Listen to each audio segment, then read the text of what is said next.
আমি ওই বাড়ি থেকে একটা মন্দির দেখাই না, আজকে ওই মন্দিরের সামনেই দেখো এই মন্দিরে গান বাজে। তো ওয়েলকাম সবাইকে আমার নতুন একটি ব্লগে। তো আজকে আমি যাব মার্কেটে, তো চলো তোমাদেরকে দেখাবো মার্কেট আমাদের কীরকম হয়, দেখতে থাকো। দেখো আজকে আমি বাড়ির থেকে মার্কেটের দিকে যাচ্ছি। এই রাস্তাটা আমার খুব ভালো লাগে, একই রকমের বাড়ি, পুরো ফাঁকা।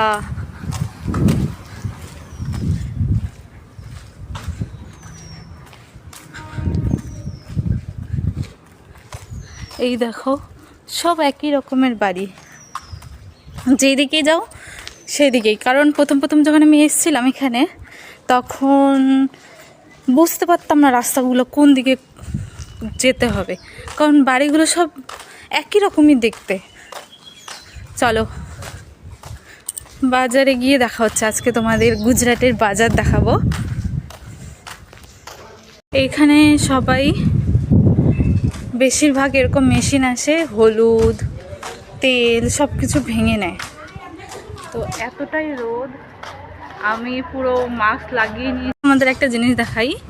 এখানে মসজিদ, এর পেছনে মন্দির, ভাবা যায় এতটা কাছাকাছি, এটা মনে হয় গুজরাটেই সম্ভব। আর এখানে একটা সুন্দর মন্দির আছে,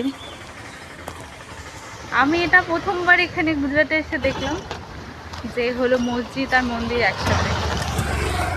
আমরা মার্কেটের সামনে চলে এসেছি, এই দেখো কত রোদ। ওই পাশে স্টেশন আছে, আমরা আজকে স্টেশনের পাশে যাব না, কারণ আমরা আজকে গ্রসারির জিনিস নেব ঘরের। দেখো সামনে স্টেশন, আমরা আগে বাজারে যখনই যাই, সবজি বাজার হোক যে বাজার, আমাদের এই স্টেশন পার হয়ে যেতে হয়।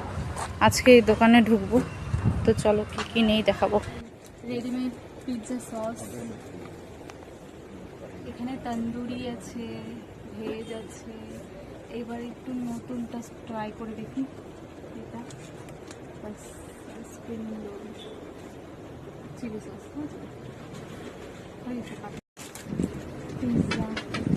আর এই জিনিসটা দেখো খাকড়া বলে এখানে, মানে শুকনা রুটি টাইপসের থাকে, বিস্কিট টাইপের মতো, সেটা অনেক ভালো হয়, অনেক ভালো হয়। আর পিৎজাটা নিয়েছি,